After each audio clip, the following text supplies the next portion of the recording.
A'udzubillahi minasyaitonirrajim. Bismillahirrahmanirrahim.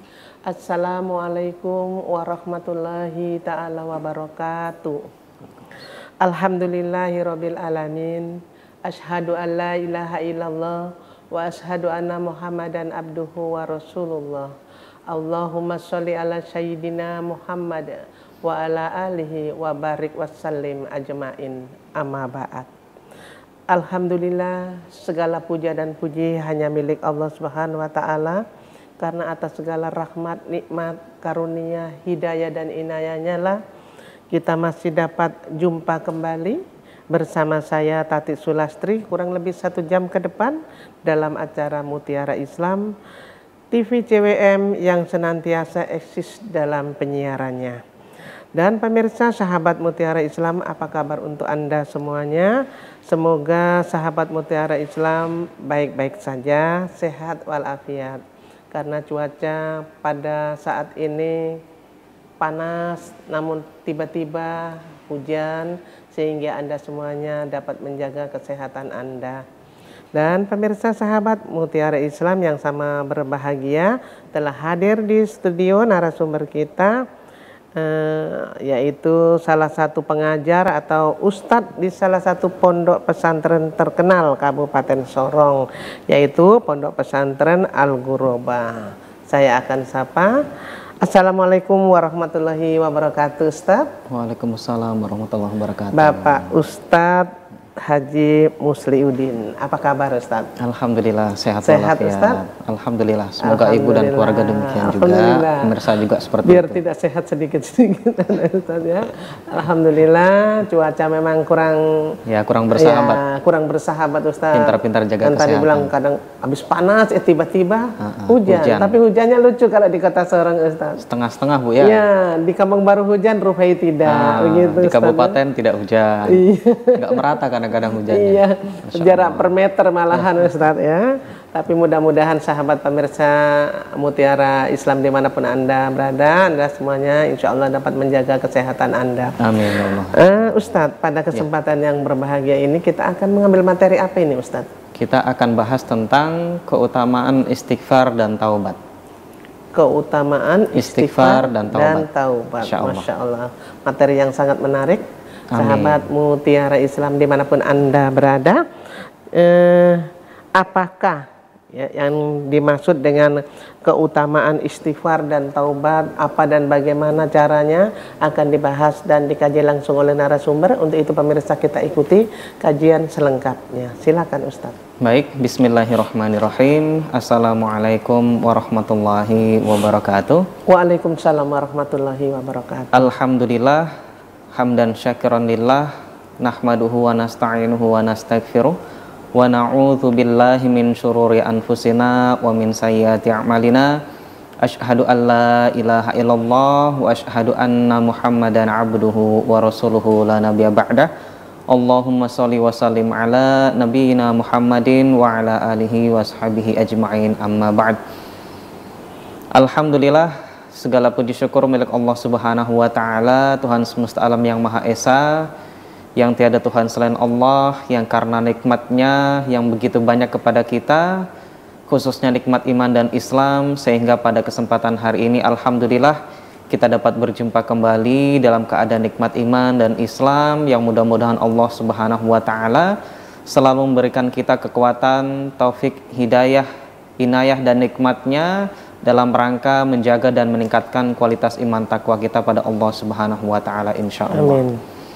Salawat dan salam semoga tetap tercurahkan kepada junjungan kita Nabi besar Muhammad sallallahu alaihi wasallam beserta segenap keluarga, sahabat tabi'in, para alim ulama, dan semoga kita sekalian termasuk ke dalam umatnya yang selalu istiqomah menjalankan syariat agama Islam, mempertahankan nikmat iman dan Islam, mengamalkan seluruh ajaran agama Islam sebagaimana yang diperintahkan oleh Allah Subhanahu wa taala dan Rasulnya, dan mudah-mudahan kelak kita mendapatkan syafaat dari baginda Rasulullah. Amin ya Allah ya rabbal alamin. Baik pemirsa SWM yang dirahmati oleh Allah Subhanahu wa taala, pada kesempatan kali ini kita akan sama-sama belajar membahas usikum wa nafsi bitaqwallah, untuk selalu senantiasa kita jadikan bahan untuk meningkatkan kualitas iman takwa kita pada Allah Subhanahu wa taala dengan tema judul kita hari ini yang akan kita bahas, yaitu keutamaan istighfar dan taubat. Pemirsa SWM yang dirahmati oleh Allah Subhanahu wa taala, kaum muslimin dan muslimat di seluruh wilayah Papua Barat Daya, Kota Sorong dan sekitarnya. Allah Subhanahu wa taala berfirman pada Quran surah Ali Imran di ayat 133, haitsu qala Allah taala azza wa jalla, a'udzu billahi minasyaitonir rajim, wasari'u ila magfiratin mir rabbikum wa jannatin 'arduhas samawati wal ardu uiddat lil muttaqin. Yang artinya, dan bersegeralah kalian mendapatkan ampunan dari Tuhanmu, ila magfiratin mir rabbikum wa jannatin, dan surganya yang luasnya adalah seluas langit dan bumi, uiddat lil muttaqin, yang disediakan bagi orang-orang yang bertakwa. Pemirsa SWM rahimakumullah, kaum muslimin dan muslimat, Allah Subhanahu wa taala dalam ayat ini menyuruh kepada kita untuk selalu senantiasa kita bersegera untuk mendapatkan ampunan dari Allah Subhanahu wa taala. Bagaimana cara mendapatkan ampunan tersebut? Yaitu dengan cara bertaubat kepada Allah Subhanahu wa taala, memperbanyak kalimat istighfar yang kemudian kita wujudkan dalam amal ibadah dan perbuatan baik dan benar yang diridhoi oleh Allah Subhanahu wa taala. Wa tubu ilallahi taubatan nasuha. Allah Subhanahu wa taala berfirman yang artinya, dan bertaubatlah kalian kepada Allah dengan sebaik-baiknya taubat, yaitu taubatan nasuha. Pemirsa SWM rahimakumullah, siapapun manusia, siapapun orangnya, sebaik-baik orang tersebut pasti ada buruknya. Begitu pula sebaliknya, seburuk-buruknya manusia, seburuk-buruknya seseorang pasti ada baiknya. Pada intinya adalah tidak ada yang sempurna dalam kehidupan ini. Tidak ada orang yang sempurna, semua perbuatannya kita sukai, tidak ada yang kita sukai, tidak ada yang bertentangan dengan kita, tidak ada. Dan Rasulullah mengingatkan kepada kita, kullu bani adamu khata'un wa khairul khata'ina at-tawwabuna. Yang artinya, setiap anak manusia, setiap cucu Adam, setiap umat manusia pasti punya salah dan dosa. Dan sebaik-baiknya mereka yang punya salah dan dosa adalah yang bersegera untuk bertaubat pada Allah Subhanahu wa taala. Nah, kemudian pada ayat tadi di muka yang kita perdengarkan bersama-sama, ketika seorang hamba bertaubat kepada Allah Subhanahu wa taala, maka Allah Subhanahu wa taala dengan penuh rasa sukacita menyambut taubat tersebut, yang kemudian tidak ada ampunan dan taubat yang diberikan kepada seorang hamba kecuali dia akan diberikan satu hadiah yang besar, yang paling indah, yang paling nikmat, yaitu sebagaimana tadi di muka kita perdengarkan bersama dalam Ali Imran di ayat 133, orang yang diampuni dosanya maka dia akan diberikan surga dari Allah Subhanahu wa taala, yang surga itu luasnya adalah seluas langit dan bumi. Yang Masya Allah, pemirsa SWM, kaum muslimin muslimat rahimakumullah, hingga pada hari ini kita tidak pernah tahu luasnya langit Allah, luasnya seluruh alam semesta ini, batas akhirnya sampai mana. Tidak ada manusia yang hari ini belum ada yang bisa menghitung dengan akuratnya. Yang ini menunjukkan begitu luasnya, begitu besarnya kekuasaan Allah Subhanahu wa taala pada seluruh ciptaannya di alam semesta ini, yang bahkan dalam Al-Qur'an disebutkan Allah Subhanahu wa taala ternyata punya 7 lapisan langit. Yang mungkin pada hari ini manusia mungkin hanya baru mengeksplor di lapisan pertama, dan itu mungkin belum dapat ujungnya. Yang ternyata luas surga itu adalah seluas langit dan bumi yang Allah sediakan bagi orang-orang yang bertakwa. Yang artinya sesuatu yang sangat besar, sesuatu yang sangat indah, sesuatu yang sangat didamba-dambakan, sesuatu yang kita nanti-nantikan untuk mendapatkannya, sehingga dalam kehidupan dunia ini kita selalu berlomba-lomba melakukan amal soleh dengan selalu senantiasa bersegera untuk mendapatkan ridho dari Allah dengan cara bertaubat dan memperbanyak istighfar. Yang ternyata pemirsa SWM rahimakumullah, Rasulullah Shallallahu Alaihi Wasallam mengingatkan kita dalam hadisnya yang diriwayatkan oleh Imam Ahmad tentang keutamaan beristighfar dan bertaubat, di mana Rasulullah SAW bersabda dalam sebuah hadisnya yang berbunyi, "Man lazimal istighfar ja'alallahu min kulli dhikin makhraja wa min kulli hammin faraja wa razaqahu min haitsu la yahtasib." Yang artinya, barang siapa yang selalu senantiasa beristighfar, dawamul istighfar, lazimal istighfar, tidak pernah putus istighfar taubatnya pada Allah, maka ada 3 janji yang Allah berikan dalam hadis Rasulullah tadi. Yang pertama janjinya adalah wa ja'alallah min kulli dhikin makhraja. Allah akan jadikan setiap kesulitan hidup yang dia hadapi, masalah hidup yang dia terima, yang sedang dia hadapi, yang sedang menimpa dirinya, makhraja, jalan keluar yang terbaik dari Allah Subhanahu wa taala. Masya Allah, dalam kehidupan ini seringkali perjalanan hidup ini tidak berjalan mulus. Terkadang keluar dari apa yang kita rencanakan. Terkadang berjalan di luar yang kita inginkan, yang kadang membuat kita jengkel, yang membuat kita akhirnya terpuruk, yang membuat kita sedih dan lain sebagainya. Yang ternyata semua kesulitan hidup ini Allah Subhanahu wa taala berjanji, siapa yang selalu senantiasa beristighfar, bertaubat pada Allah, meminta ampun pada Allah, maka janji pertama Allah jadikan setiap kesulitan hidupnya itu akan disediakan jalan keluar yang terbaik dari Allah Subhanahu wa taala. Masya Allah. Kemudian yang kedua, janji Allah pada hadis Rasulullah tadi, siapa yang senantiasa beristighfar, senantiasa bertaubat pada Allah, maka Allah akan jadikan setiap kesedihan yang dia hadapi. Tadi kita menemui masalah, tentu masalah tersebut terkadang membuat kita sedih, membuat kita seakan-akan kehilangan harapan, putus asa dan lain sebagainya. Tetapi dengan senantiasa beristighfar, bertobat kepada Allah Subhanahu wa taala, maka janji yang kedua, Allah janjikan setiap kesedihan yang dihadapi akan Allah ganti dengan kebahagiaan, kesenangan yang Allah akan datangkan, nikmat dari Allah Subhanahu wa taala yang kemudian menggantikan setiap kesedihan yang kita hadapi tersebut dengan kebahagiaan dari Allah Subhanahu wa taala. Kemudian janji yang ketiga, warazaqahu min haitsu la yahtasib, dan Allah akan janjikan rezeki yang berlimpah dari arah-arah yang tidak pernah dia sangka sebelumnya, yang tidak pernah dia duga. Yang Masya Allah, 3 janji ini adalah kebaikan hidup yang selalu senantiasa kita inginkan, yang selalu kita dambakan dalam kehidupan kita di dunia. Ya, Masya Allah. Masya Allah, Alhamdulillah, 3 janji yang senantiasa orang yang senantiasa selalu istighfar ya Ustaz ya, dan 3 janji yang akan Allah diberikan oleh Allah Subhanahu wa taala. Nanti kita lanjutkan Ustaz, materi yang sangat menarik ya. Sayang untuk dilewatkan ya. Insyaallah. Ya, sahabat pemirsa Mutiara Islam dimanapun Anda berada, materi yang sangat menarik untuk tetap kita ikuti dan kita kaji bersama. Sayang dilewatkan, untuk itu jangan kemana-mana.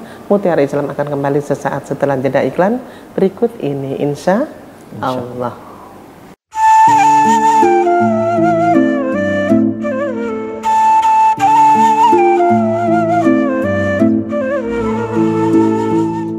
Alhamdulillah, sahabat pemirsa dimanapun Anda berada, terima kasih Anda masih tetap setia bersama kami dalam Mutiara Islam, programnya CWM Channel, dan masih dengan narasumber kita Bapak Ustadz Haji Musliuddin MPDI dengan materi yang sangat menarik, yaitu tentang keutamaan istighfar dan taubat. Bagaimana istighfar dan taubat yang diterima dan bagaimana caranya. Tadi sudah dibahas sedikit oleh narasumber, namun masih ada beberapa. Yuk, sayang untuk dilewatkan, kita ikuti kelanjutannya. Silakan Ustaz. Baik, terima kasih. Pemirsa SWM rahimakumullah, kita lanjutkan pembahasan kita tentang keutamaan istighfar dan taubat pada Allah Subhanahu wa taala. Kita tahu bahwasanya kalimat istighfar itu adalah astagfirullahalazim, yang artinya aku memohon ampunan pada Allah Subhanahu wa taala, Tuhan yang Maha Agung. Nah, namun pemirsa SWM rahimakumullah, apakah istighfar itu cukup melalui lisan dan hati kita semata? Kita lafalkan, kemudian tidak kita amalkan, kita duduk manis atau mungkin berbaring atau mungkin melakukan kegiatan tertentu dengan beristighfar, apakah cukup dengan hal seperti itu? Tentu tidak. Karena sebenarnya istighfar dan taubat itu membutuhkan semua komponen hati, lisan, dan seluruh anggota tubuh kita untuk melaksanakan sesuatu yang Allah perintahkan dan meninggalkan sesuatu yang Allah larang kepada kita. Sehingga pada kelanjutan ayat kalau kita baca di Quran surah Ali Imran di ayat 134, tadi di muka kita baca, kita perdengarkan bersama yang di ayat 133. Kemudian pada kelanjutannya di ayat 134, Allah ternyata sebutkan salah satu cara yang dilakukan oleh orang-orang yang bertakwa, yang selalu senantiasa beristighfar, mencari ampunan dari Allah dan mencari ridho Allah Subhanahu wa taala. Ternyata mereka adalah orang-orang yang melakukan amal soleh dan amal ibadah. Yang kemudian dalam ayat ini disebutkan alladzina yunfikuna fis sarra'i wad dharra'i, pertama, yaitu orang-orang yang menginfakkan, membelanjakan harta mereka di jalan Allah, baik dikala sedang lapang ataupun dikala sedang sempit, baik dikala mereka sehat ataupun dikala mereka sedang sakit, baik dikala sedang senang ataupun dikala sedang susah. Apapun kondisinya, mereka tidak pernah melupakan untuk membelanjakan harta mereka di jalan Allah Subhanahu wa taala, karena mereka paham setiap tanggung jawab kenikmatan yang Allah berikan kepada mereka hari ini berupa nikmat materi, rezeki, manfaat, kebaikan yang mereka miliki, maka semua itu nanti akan dipertanggungjawabkan di hadapan Allah Subhanahu wa taala. Sehingga mereka tidak pernah lupa untuk membelanjakan hartanya di jalan Allah, baik itu untuk kemaslahatan agama Islam, penyebaran syiar agama Islam, pembangunan tempat amal ibadah, kemudian amal-amal sosial yang kemudian mendatangkan manfaat bagi manusia, yang hal ini dalam sabda Rasulullah dikatakan sebagai amal jariah yang insya Allah ketika seseorang membelanjakan hartanya di jalan Allah kemudian mendatangkan manfaat bagi agama dan umat manusia, selama itu mendatangkan manfaat, maka selama itu pula pahalanya akan mengalirkan terus amal kebaikan kepada orang yang membelanjakan hartanya tadi, yang kemudian dimanfaatkan untuk kemaslahatan agama dan umat manusia. Yang kemudian sifat yang kedua yang disebutkan dalam Quran surah Ali Imran di ayat 134, wal kaziminal ghaizo. Yang kedua yang artinya adalah dan orang-orang yang selalu senantiasa menahan amarah mereka. Menahan diri untuk tidak marah, menahan diri untuk tidak melakukan hal-hal yang buruk, hal-hal yang negatif, baik itu melalui perkataan yang negatif ataupun tindakan yang negatif, bahkan pikiran pola pikir yang negatif. Kita tahan diri kita untuk tidak emosi, untuk tidak mengungkapkan kemarahan dengan cara-cara yang negatif. Maka ini adalah sesuatu yang diperintahkan oleh Allah, sesuatu yang diajarkan dalam agama Islam dan yang harus kita amalkan dalam rangka tadi mendapatkan ampunan dari Allah Subhanahu wa taala, dan inilah istighfar yang sesungguhnya. Kemudian sifat yang ketiga dari ayat ini disebutkan tentang sifat orang-orang yang mendapatkan ampunan, bersegera mendapatkan ampunan dari Allah Subhanahu wa taala, wal afina 'anin nas. Dan orang-orang yang selalu senantiasa ringan hatinya, ringan untuk memaafkan kesalahan sesamanya. Seringkali ketika orang berbuat salah kepada kita, pasti akan ada luka dari dalam hati kita. Akan ada rasa kecewa, rasa tidak terima, rasa marah dan lain sebagainya. Namun Allah perintahkan kepada kita untuk selalu senantiasa bersabar, untuk selalu senantiasa menahan emosi kita dan memaafkan kesalahan sesama terhadap kesalahan yang pernah mereka lakukan kepada kita. Dalam rangka kita bergaul, bersosialisasi, pasti akan ada hal-hal gangguan yang kita terima, pola pikir yang tidak sama dengan kita, tindakan yang tidak kita sukai, yang tidak kita senangi, yang kemudian menyebabkan kita marah, menyebabkan kita kecewa, lain sebagainya. Namun Allah selalu senantiasa dan Rasulnya mengajarkan kita untuk ringan hati memaafkan kesalahan sesama, yang insya Allah ini adalah satu amal ibadah dalam rangka meraih ampunan ridho Allah Subhanahu wa taala yang pahalanya luar biasa. Innallaha ma'as-sabirin. Sesungguhnya Allah bersama orang-orang yang selalu senantiasa bersabar. Innama yuwaffa sabiruna ajrahum bighairi hisab. Kemudian dalam ayat yang lain Allah berfirman yang artinya sesungguhnya orang-orang yang bersabar mereka akan mendapatkan pahala bighairi hisab dari Allah yang pahalanya itu sangat berlimpah bahkan tanpa perhitungan.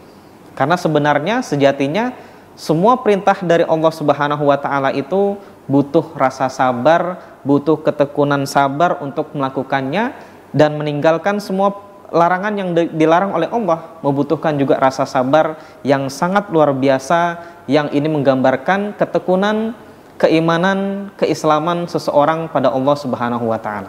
Dan inilah orang-orang yang selalu senantiasa melakukan istighfar pada Allah Subhanahu wa taala dengan istighfar yang sesungguhnya. Bertaubat kepada Allah Subhanahu wa taala dan mengharapkan ampunan dari Allah Subhanahu wa taala, taubatan nasuha.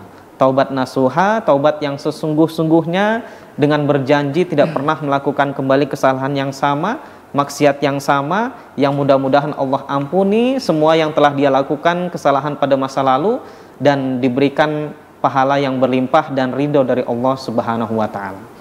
Sehingga pemirsa SWM rahimakumullah, orang-orang yang selalu senantiasa beristighfar, bertaubat pada Allah Subhanahu wa taala, maka mereka akan mendapatkan kemuliaan hidup, kebahagiaan dalam hidup, sebagaimana yang tadi kita perdengarkan bersama dalam ayat di Quran surah Ali Imran ayat 133, hadiah orang yang diampuni dengan melakukan istighfar dan taubatnya adalah surga. Kemudian dalam kehidupan di dunia, hadiahnya adalah 3 janji Allah Subhanahu wa taala yang tadi sudah kita bahas. Kemudian ternyata jamaah pemirsa SWM rahimakumullah, ada satu kisah yang mengingatkan kepada kita tentang perjalanan seorang nabi dan rasul, yaitu adalah Nabi Sulaiman alaihissalam, yang ternyata karena melakukan istighfar, taubatnya tersebut, maka permintaannya yang dia minta kepada Allah Subhanahu wa taala dikabulkan. Kita buka kembali Al-Quran kita di Quran surah Sad di ayat 35. Qala rabbik firli wahabli mulkal la yambagi li ahadim min ba'di innaka antal wahhab. Yang kisah ini Allah abadikan dalam Al-Quran yang artinya, dan Sulaiman berkata, berdoa kepada Tuhannya, yaitu Allah Subhanahu wa taala, Tuhan Nabi Sulaiman dan Tuhan kita semuanya, Allah Subhanahu wa taala. Kemudian berdoa pada saat itu, qala rabbik firli, wahai Tuhanku, ampunilah aku, ampunilah salah dan dosaku, wahabli, dan berikanlah, anugerahkanlah kepadaku, wahabli mulkal la yambagi li ahadim min ba'di, sebuah kerajaan yang megah, yang luar biasa besarnya, yang tidak akan pernah engkau berikan lagi kepada seorang pun setelah aku kelak. Innaka antal wahhab, sesungguhnya engkau adalah zat yang maha pemberi. Apa yang terjadi setelah itu? Ternyata, Masya Allah, dikabulkan doanya oleh Allah Subhanahu wa ta'ala. Diberikan kerajaan yang luar biasa, yang sangat besar, yang sangat megah, yang sangat, kita katakan hari ini, kekayaannya luar biasa. Bahkan mungkin kekayaan Nabi Sulaiman itu tidak akan pernah tercapai oleh satu orang manusia pun di zaman ini dan sampai akhir zaman nanti. Yang Masya Allah, kerajaannya tersebut sangat besar, sangat megah, bahkan prajuritnya tidak hanya terdiri dari umat manusia, hewan, jin, dan seluruh alam semesta bekerja untuk Raja Nabi Sulaiman alaihissalam yang didapuk menjadi raja pada saat itu, yang kerajaan itu adalah datangnya dari Allah Subhanahu wa ta'ala. Yang ternyata kunci diterimanya doa tersebut adalah istighfar dan taubatnya tadi pada Allah Subhanahu wa ta'ala. Sehingga jamaah rahimakumullah, apapun keinginan kita, apapun hajat kita, sebesar apapun itu, tidak ada yang besar di hadapan Allah yang maha besar. Ketika kita meminta dengan cara yang benar, cara yang baik, yang salah satu caranya adalah memulai dengan beristighfar dan bertaubat kepada Allah, kemudian meminta kebaikan hidup, yang mudah-mudahan kebaikan hidup itu bisa mengantarkan kebahagiaan dunia dan akhirat. Insya Allah, Allah maha agung, Allah yang maha besar, bisa mengijabahi setiap doa permintaan kita, yang salah satunya adalah dengan kunci istighfar dan taubat pada Allah Subhanahu wa ta'ala. Sehingga pemirsa SWM rahimakumullah, usikum wa nafsi bittaqwallah. Pada kesempatan yang singkat ini, sebenarnya kami mengingatkan kepada diri secara pribadi dan mengajak kepada seluruh jamaah pemirsa SWM rahimakumullah, kaum muslimin dan muslimat, untuk selalu senantiasa kita dawamul istighfar dan taubat. Kita selalu bertaubat dan beristighfar pada Allah Subhanahu wa ta'ala. Mudah-mudahan Allah menerima segala taubatan kita, Allah meridhoi setiap amal kebaikan kita, dan mudah-mudahan kita mendapatkan kebaikan hidup, dunia dan akhirat insya Allah. Iya. Terima kasih Ustadz untuk ilmunya, untuk penjelasannya, untuk tausiahnya ya. Mudah-mudahan pemirsa di rumah dapat memahami apa yang telah disampaikan oleh narasumber dan dapat dilaksanakan dalam kehidupan sehari-hari untuk bekal di akhirat nantinya. Dan jamaah, sahabat Mutiara Islam dimanapun Anda berada, tetaplah bersama kami karena Mutiara Islam akan kembali lagi sesaat setelah yang berikut ini, insya Allah.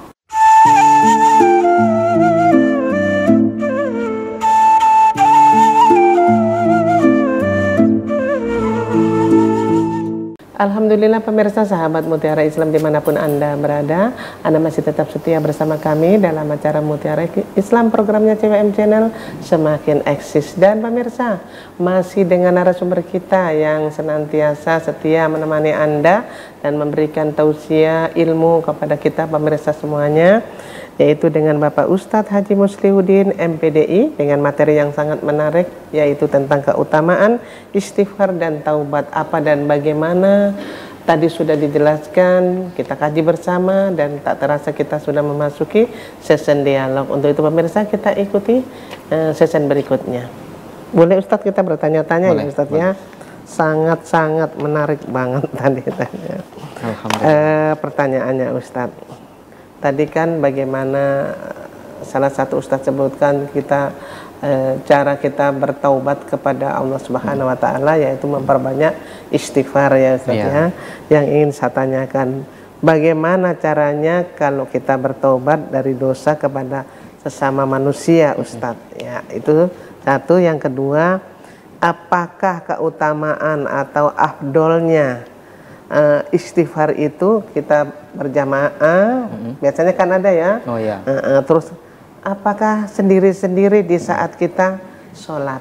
Silakan. Nah, dua pertanyaan Ustaz. Baik, ada dua pertanyaan. Yang pertama, pertanyaannya adalah bagaimana cara kita bertaubat dari dosa terhadap sesama. Ya. Misal kita pernah menyakiti orang lain, kita pernah berbuat zalim kepada orang lain. Perbuatan dosa itu kalau kita istilahnya ada vertikal dan horizontal. Kalau itu dosanya adalah kepada Allah, kita meninggalkan perintah Allah, kita tidak melakukan sholat, kita tidak puasa, kita tidak berzakat, maka taubatnya adalah dengan melakukan amal ibadah tersebut yang kita awali dengan taubat kepada Allah, beristighfar kepada Allah, kemudian kita lakukan hal-hal yang pernah kita tinggalkan. Kalau dulu tidak sholat, maka kembali sholat. Kalau mungkin dulu tidak berpuasa, maka kemudian melakukan puasa. Kalau mungkin dulu belum sempat berzakat, maka kemudian setelah itu membayar zakatnya, kewajiban zakatnya. Nah, bertaubatnya langsung kepada Allah Subhanahu wa taala. Adapun kalau kita melakukan kesalahan kepada sesama Bani Adam, maka ini terkait tentang hukukul Bani Adam. Hak-hak Bani Adam terhadap kita. Yaitu cara bertaubatnya adalah dengan meminta ridho dan meminta maaf langsung kepada orang yang bersangkutan. Misal, saya tidak sengaja ataupun mungkin disengaja pernah berbuat zalim kepada ibu. Maka cara bertaubatnya adalah saya mendatangi ibu, saya minta maaf terhadap kesalahan saya. Ini adalah kuncinya, taubatnya. Adapun nanti yang bersangkutan apakah dia menerima atau memaafkan kita atau tidak, maka itu urusannya dengan Allah. Adapun urusan kita dengan yang bersangkutan sudah selesai. Karena kita sudah meminta maaf, kita sudah mencoba untuk meminta ridhonya. Ketika dia meridhoi dan memaafkan kita, maka urusan hari itu selesai. Namun ketika yang bersangkutan tidak memaafkan kita, belum memaafkan kita, maka urusannya dengan Allah. Adapun urusan kita dengan yang bersangkutan berarti sudah selesai taubatnya. Maka ini adalah cara kita bertaubat dan istighfarnya dari melakukan kesalahan terhadap sesama. Jadi ketika kita punya kesalahan terhadap sesama, tidak cukup kita dengan beristighfar pada Allah, bertaubat pada Allah, melakukan amal ibadah, tidak cukup. Ya, Ustaz, ya. Harus minta maaf langsung. Betul. Apalagi punya hutang. Ya, kalau hutangnya harus dibayar juga. Kalau tidak mendatangi, tidak minta maaf langsung, Ustaz, itu bagaimana? Belum dihapuskan dosanya ya Ustaz? Maka dosanya masih tetap tertanggung dan dari riwayat hadis Rasulullah, kelak nanti di hari kiamat pun Allah akan selesaikan urusan itu. Artinya ketika kita pernah berbuat zalim kepada seseorang, kita belum sempat minta maaf, belum sempat minta ridhonya, pada hari itu, di hari kiamat, fi yaumil hisab, Allah akan minta pertanggungjawabannya, di mana seseorang yang pernah dizolimi akan diberikan hadiah pahala dari orang yang pernah menzoliminya. Bagaimana kalau dia tidak punya pahala amal ibadah pahala yang bisa diambil untuk membayar kezolimannya? Maka dipikulkanlah dosa dari orang yang terzolimi tadi kepada orang yang melakukan perbuatan zolim. Apalagi orang itu sempat tidak ikhlas ya Ustaz. Kalau tidak ikhlas itu berbahaya sekali ya Ustaz ya. Benar. Iya. Jadi jangan pemirsa sampai di rumah, kita menzolimi orang lain. Kalau mempunyai kesalahan terhadap orang lain, apalagi mungkin orang itu merasa hatinya sempat tersakiti ya Ustaz ya, cepat-cepatlah minta maaf kepadanya, jangan merasa gengsi ya Ustaz ya. Biasanya kan ada yang begitu Ustaz, gengsi nggak mau Ustaz ya, intinya begitu. Terus ini Ustaz, tadi untuk sesama teman, sesama manusia ya Ustaz ya, jadi kita intinya datangi, kita minta maaf, jangan gengsi ya Ustaz ya. Kita selesaikan langsung pada orang yang bersangkutan. Sekarang yang ini saya tanyakan, bagaimana Ustadz taubatnya orang tua, apakah bisa digantikan oleh anaknya Ustadz? Oke, taubatnya orang tua ketika misal orang tua sempat melakukan semasa hidupnya, atau mungkin dia masih hidup melakukan perbuatan dosa, maksiat, tapi belum juga dikasih hidayah oleh Allah, belum juga dikasih kesadaran dari Allah, dia masih terus melakukan perbuatan dosa dan maksiat. Tapi alhamdulillahnya si anaknya ini adalah anak yang soleh dan solehah. Apakah bisa anaknya tadi menggantikan taubatnya orang tua? Maka jawabannya adalah tidak bisa. Tidak bisa Ustaz. Nah, walaupun anaknya itu sesoleh apapun? Iya. La yukallifullahu nafsan illa wus'aha. Allah tidak akan membebani seseorang kecuali dengan batas kemampuannya. Yang artinya seseorang melakukan kesalahan, wa may ya'mal mithqala dzarratin khairan yarah wa may ya'mal mithqala dzarratin syarran yarah. Dia melakukan kebaikan, akan dia dapati kebaikan pahalanya di sisi Allah. Dia melakukan perbuatan buruk maksiat, maka dia akan mendapatkan juga azabnya, siksaannya di sisi Allah Subhanahu wa taala. Ya, intinya dosa ditanggung masing-masing. Ditanggung masing-masing, ya, tidak bisa digantikan dengan orang lain. Siapapun tidak ya, bisa dihapus dengan surat-surat wasiat lain sebagainya, tidak bisa. Tidak bisa digantikan dengan orang lain. Yang ini semuanya adalah tanggung jawab kita pribadi kepada Allah Subhanahu wa taala untuk bertaubat dan beribadah. Kalau bisa ditanggung begitu, wow. Kasihan dong anaknya Ustaz ya, menanggung dosanya orang tuanya. Sehingga perbuatan dosa itu adalah tanggung jawab masing-masing pribadi, beramal ibadah untuk mendapatkan ampunan, bertaubat pada Allah dengan melakukan amal ibadahnya, minta ridho pada Allah Subhanahu wa taala. Nah, ini jawabannya. Iya, Ustaz. Terus ini Ustaz, tadi Ustaz juga mengatakan tadi ya, saya ingin bertanya itu, ini umpamanya diri saya ya. Bagaimana cara yang sungguh-sungguh dan yang sesungguhnya agar kita yang berbuat banyak dosa ini diampuni oleh Allah Subhanahu wa taala. Tadi kan Ustaz menyatakan sebesar apapun dosa manusia akan diampuni Allah. Benar. Nah, itu ingin bagaimana cara yang sungguh-sungguh, yang sesungguhnya itu bagaimana Ustaz? Baik. Cara yang paling baik dan benar bertaubat pada Allah Subhanahu wa taala sebagaimana tadi yang sempat kita bahas adalah taubatan nasuha. Wa tubu ilallahi taubatan nasuha. Dan bertaubatlah kepada Allah dengan sebaik-baiknya taubat yang sebenar-benarnya. Bagaimana taubatan nasuha itu? Taubatan nasuha itu artinya kita mensudahi perbuatan maksiat yang sudah pernah kita lakukan. Kita bertaubat pada Allah, meminta ampunan pada Allah, dan berjanji tidak akan mengulanginya kembali. Maka ini adalah taubatan nasuha. Ini adalah taubat yang nasuha ya, taubat nasuha, taubat yang benar-benar taubat yang serius.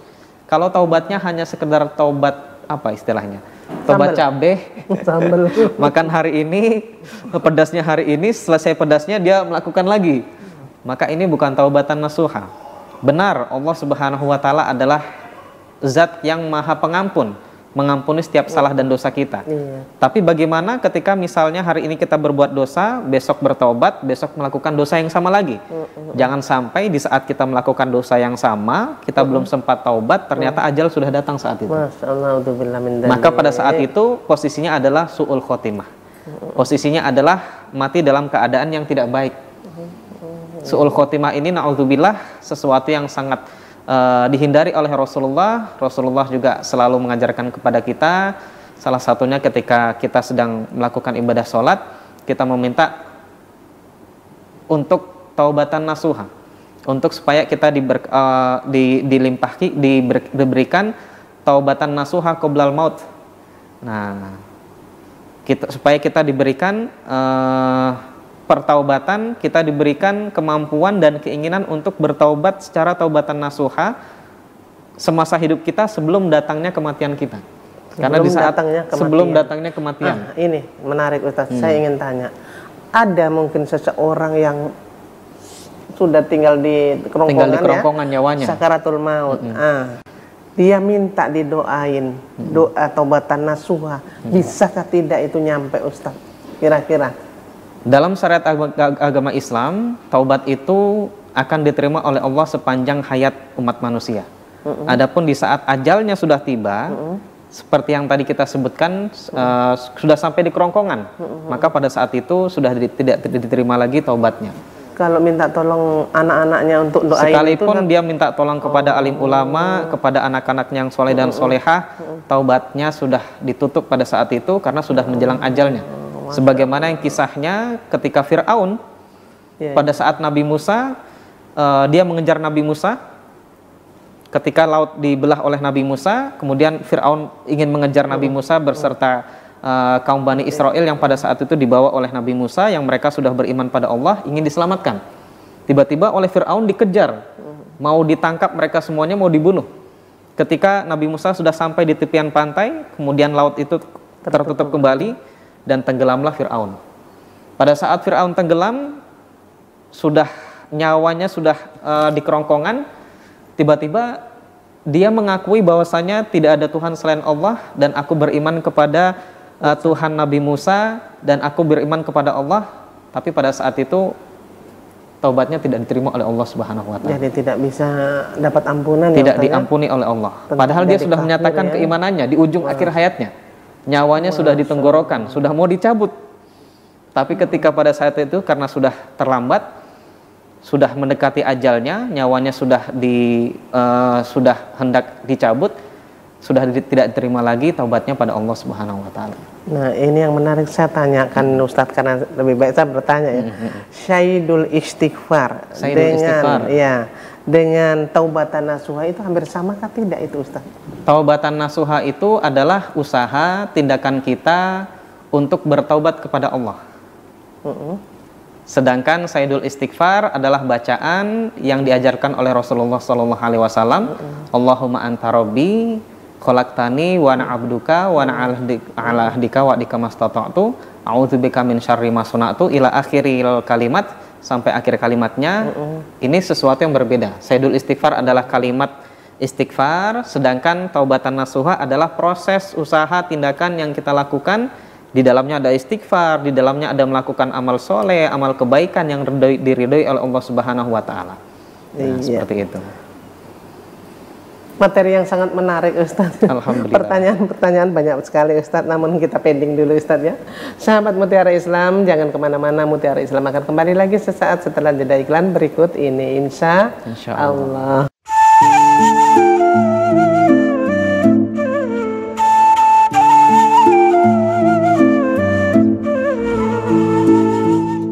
Pemirsa sahabat Mutiara Islam dimanapun Anda berada, terima kasih Anda masih tetap setia bersama kami dalam acara Mutiara Islam, programnya CWM Channel, dan masih dengan narasumber kita Bapak Ustadz Haji Muslihuddin MPDI dengan materi yang sangat menarik, yaitu tentang keutamaan istighfar dan taubat. Apa dan bagaimana? Tadi kita sudah bahas sama-sama, kita kaji bersama-sama. Pemirsa, tak terasa kita sudah di penghujung acara, namun masih ada beberapa pertanyaan yang ingin saya tanyakan kepada narasumber. Pemirsa, kita ikuti kelanjutannya.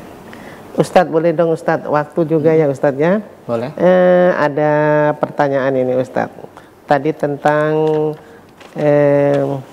taubatan ya, kita bertaubat ya.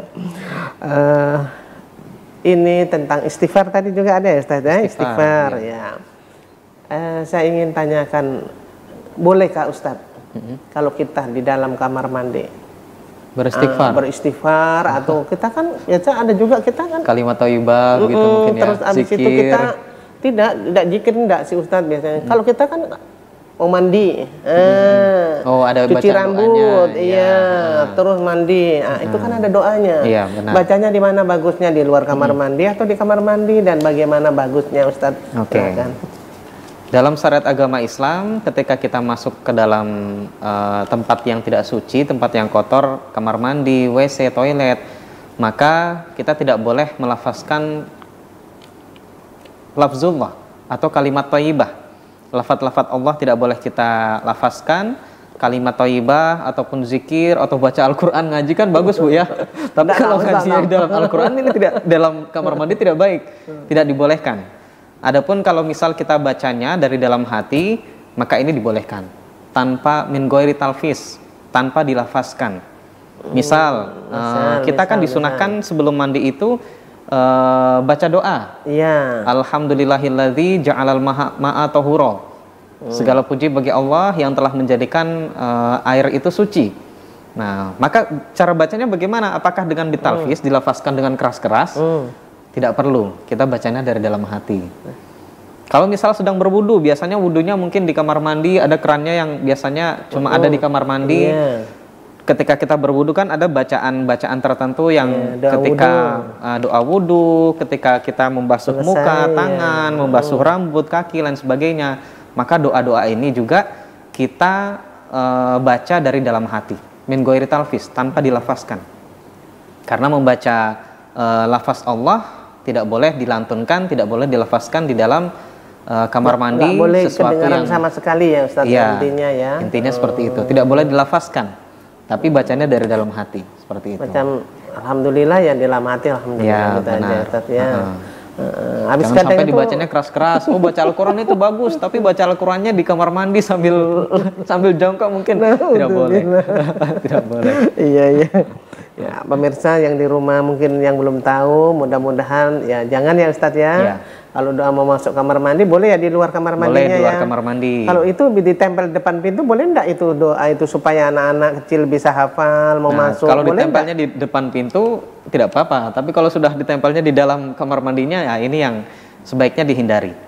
Lafaz Allah, kemudian tulisan lafaz Allah tidak boleh ada di dalam tempat yang kotor dan najis. Tapi saya pernah lihat Ustadz, kita buka pintu, mohon maaf ya, buka pintu mau masuk di kamar mandi, tapi di dalam itu ada tempat wudhu dan di pojok sana kamar mandinya, WC-nya ya.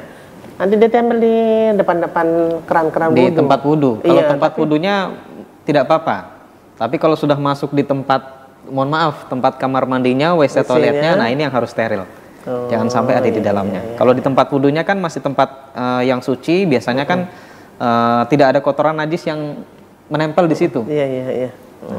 Maka masih dibolehkan. Tapi kalau sudah masuk di toilet kamar mandinya, jangan sampai. Nah itu. Ini Ustadz, siapa tahu ya pemirsa di rumah dan kita semua yang ada di sini, bisakah Ustadz dosa? Tadi kan Ustadz bilang bahwasanya dosa sebesar apapun Allah bisa mengampuni. Ya, yang ini saya tanyakan, bisakah dosa-dosa besar dihapus dengan istighfar setiap saat Ustaz? Hanya dengan istighfar saja. Nah, padahal dalam maknanya istighfar ini harus dilafazkan dengan iman. Iman itu artinya takriru bil qalbi wal iqrar bil lisan wal amal bil jawarih. Iman itu sesuatu yang diyakini dari dalam hati, dilafazkan, kemudian dilakukan dengan seluruh anggota tubuhnya. Kalau istighfarnya hanya dilafazkan saja, tapi setelah istighfar kemudian besok berbuat maksiat lagi. Ya, ada besok itu, mencuri lagi. Blosek, besok gibah lagi. Besok mencuri, begal habis orang, itu besok berdoa lagi. Judi online lagi. Padahal dia istighfar terus, habis judi nanti istighfar lagi, habis judi istighfar lagi. Itu bagaimana Ustaz kalau begitu? Tidak boleh ya Ustaz? Maka ini adalah istighfar yang tidak tidak dilakukan dengan sepenuh segenap jiwa raganya, bukan taubat nasuha tadi, bukan istighfar yang jadi bagian dari taubat nasuha. Kalau yang diterima oleh Allah Subhanahu wa taala istighfar itu kan bagian dari proses bertaubat. Bagian dari proses bertaubat, istighfar itu berarti kita mengucapkan istighfar ya Allah, aku memohon ampun terhadap semua salah dan dosaku, astagfirullahalazim, dengan segenap hati, lisan kita, dan kita wujudkan dengan amal perbuatan anggota tubuh, amal ibadah. Ya. Dan kita lakukan memang Dan betul-betul kita lakukan ya Ustaz, betul-betul ya, dengan sebenar-benarnya, berjanji pada Allah tidak akan melakukannya lagi. Karena tadi kita sudah ilustrasikan, kita gambarkan, memang Allah Maha Pengampun, Allah Maha Besar ampunannya, Maha Penyayang dan Pengasih. Kita hari ini berbuat dosa, kita istighfar, mudah-mudahan Allah ampuni lagi. Tapi jangan sampai ketika diulangi lagi, kemudian pada saat itu ajalnya sudah tiba, nah dalam kondisi masih berbuat dosa, berbuat maksiat, belum sempat taubat, tiba-tiba ajalnya dicabut, maka su'ul khotimah. Iya. Perbuatan baiknya yang kemarin tertutup. Walaupun itu, mohon maaf, seorang guru umpamanya Ustadz, kan guru istilahnya ya mengajarin kita apa saja yang baik ya, mengajari kita mungkin ngaji apa, dengan ada mengatakan bahwasanya ada Sayyidul istighfar, yaitu kunci. Kalau dilafatkan semua dosa dimaafkan, iya, diampuni oleh Allah. Ditulis, dikasihkanlah sama kita semua. Bilang inilah doa, istilahnya kunci semua doa istighfar ini. Nah, kalau melakukan dosa, apapun dosa itu dibaca, Allah akan ampuni dosanya. Namun yang memberikan doa itu, tulisan itu, yang mengajari itu, setiap saat habis melakukan dosa mungkin dia istighfar di rumah, namun dia bikin lagi Ustadz. Bagaimana itu? Karena dia kan orang yang tahu agama, hukumnya apa itu Ustadz. Macam kita ini yang tidak tahu, tidak ini. Kalau orang yang tahu, yang mengerti ya Ustadz, itu bagaimana hukumnya Ustadz? Wallahu a'lam bishawab. Yang jelas taubat nasuha itu adalah taubat yang kita berjanji pada Allah tidak akan melakukan perbuatan buruk tadi, perbuatan negatif tadi, dosa itu lagi di kemudian hari. Kalau seandainya kita melakukannya lagi di kemudian hari, maka itu namanya bukan taubat nasuha. Benar Allah ampuni dosa, kita mengharapkan Allah mengampuni dosa-dosa kesalahan kita dengan istighfar tadi, tapi ketika kita tidak melakukan amal ibadah tersebut, kita tidak menggantinya dengan amal ibadah tadi, maka kan percuma. Misal seseorang hari ini dia melakukan perbuatan maksiat, taruhlah mungkin dia mencuri, kemudian dia beristighfar di kemudian hari, tapi kemudian di kemudian hari lagi dia mengulangi lagi kesalahannya. Nah, maka ini bukan taubat nasuha. Apakah taubatnya diterima? Wallahu a'lam bishawab. Yang jelas taubat yang baik adalah taubat nasuha, yang dia berjanji tidak akan melakukan kesalahan dosa itu kembali di kemudian hari. Nah, kita ilustrasikan tadi, jangan sampai kemudian ketika dia melakukan yang kedua kali, ketiga kali belum sempat taubat, Allah ambil nyawanya, Allah cabut ajalnya dalam kondisi yang su'ul khotimah, sehingga na'udzubillah min dzalik. Nah, iya, makasih Ustadz. Terus dari tadi Ustadz itu mengatakan istighfar. Ya, yang ingin saya tanyakan Ustadz, kunci dari istighfar apakah itu Ustadz? Kunci istighfar? Iya. Kunci istighfar itu innamal a'malu binniyat. Semua perbuatan yang kita lakukan itu tergantung dari niatnya. Kalau istighfar itu kita niatkan untuk benar-benar bersungguh-sungguh bertaubat kepada Allah, maka niscaya insya Allah itu akan diterima taubatnya oleh Allah Subhanahu wa Ta'ala. Dan syarat berikutnya, kita melakukan semua perintah Allah Subhanahu wa Ta'ala dan benar-benar meninggalkan semua larangannya. Kalau dulu pernah judi online, kita tinggalkan. Kalau dulu pernah mencuri, ya ini lagi musim ini. Lagi musim Ustaz, jangan sampai ya Ustaz. 2,3 juta penduduk Indonesia kena penyakit ini. Nah, jangan sampai terjangkit kepada kita, keluarga kita, jangan sampai. Intinya taubat nasuha itu, istighfar itu kuncinya adalah dengan niat yang soleh, dengan niat yang baik dan benar, benar-benar ingin bertaubat, taubat nasuha, menyudahi, benar-benar menyudahi. Ya. Sudah, kalau hari ini bertaubat berarti tidak dilakukan kembali. Iya, terima kasih Ustadz untuk penjelasannya, dan mudah-mudahan siapapun itu orangnya, teman kita, sahabat kita yang memang betul-betul taubatan nasuha, jangan diulangi lagi. Jangan bisa berkata namun tidak bisa memberikan contoh ya Ustadz ya. Ustadz, dari kita bincang-bincang materi yang sangat menarik ini, closingnya silakan Ustadz. Baik pemirsa SHWM rahimakumullah yang dirahmati oleh Allah Subhanahu wa taala, kaum muslimin dan muslimat, kita diberikan nikmat yang terbaik dari Allah Subhanahu wa taala dalam kehidupan kita, yaitu nikmat iman dan Islam. Yang ini adalah nikmat yang Allah tidak berikan kepada seluruh umat manusia. Dari data statistiknya menunjukkan hanya 20% yang Allah berikan nikmat iman dan Islam, yang mudah-mudahan menjadi modal besar utama bagi kita untuk meningkatkan kualitas iman takwa kita pada Allah, yang salah satu caranya adalah dengan senantiasa memperbanyak istighfar, bersegera bertaubat pada Allah Subhanahu wa taala setiap waktu. Kita mensucikan diri kita dari perbuatan salah dan dosa. Mudah-mudahan Allah memuliakan hidup kita.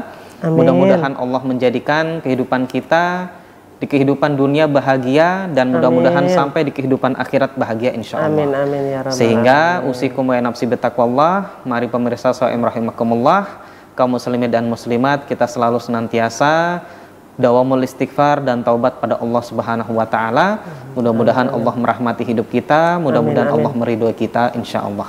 Hadanallahu wa iyyakum subulas salam. Wassalamualaikum warahmatullahi wabarakatuh. Waalaikumsalam warahmatullahi wabarakatuh. Pemirsa, kepada narasumber Bapak Ustadz Haji Muslihuddin MPDI, terima kasih sekali lagi Ustadz untuk ilmunya, tausiahnya pada kesempatan yang berbahagia ini. Semoga pemirsa sahabat Mutiara Islam dimanapun Anda berada dapat memahami dan dapat melaksanakan apa yang disampaikan oleh narasumber kita pada kesempatan hari ini. Materi yang sangat menarik ya. Semoga dapat menambah ilmu dan wawasan untuk kita semuanya. Akhirnya saya Tati Sulastri dan narasumber kita Bapak Ustadz Muslihuddin MPDI dan seluruh kru TWM mengucapkan terima kasih atas kebersamaannya, dan insya Allah kita dipertemukan di hari dan jam yang sama. Terima kasih. Assalamualaikum warahmatullahi wabarakatuh. Waalaikumsalam warahmatullahi wabarakatuh.